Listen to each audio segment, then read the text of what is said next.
Les revenus commerciaux de la Confédération africaine de football ont connu une hausse de 17% entre 2022 et 2023, se situant à 125,2 millions de dollars, un résultat dont se félicite l'organisation, mais qu'il faut améliorer selon son président.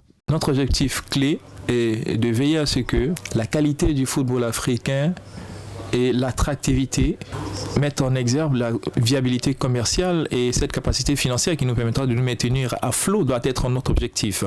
Et nous faisons des progrès en ce sens. Le président de la Fédération ivoirienne de football, Yacine Idriss Diallo, a signifié la grande importance revêtue par l'accueil à Abidjan de la 45e Assemblée générale ordinaire de la Confédération africaine de football le 13 juillet, un événement annonciateur de bien d'autres.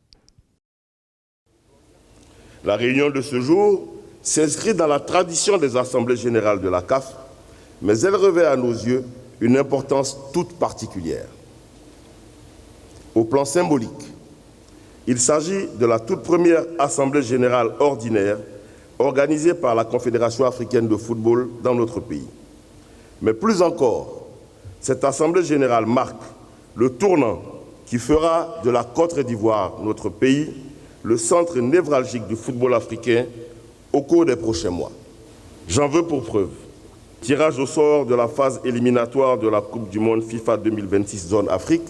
Jamais auparavant, notre pays n'a connu un calendrier d'événements sportifs majeurs aussi riche sur une telle période. La Côte d'Ivoire, en plus d'abriter du 13 janvier au 11 février 2024, la 34e édition de la Coupe d'Afrique des Nations de football, accueillera le tirage au sort de la compétition le 12 octobre 2023, ainsi que l'organisation de la phase finale de la Champions League féminine du 5 au 19 novembre 2023.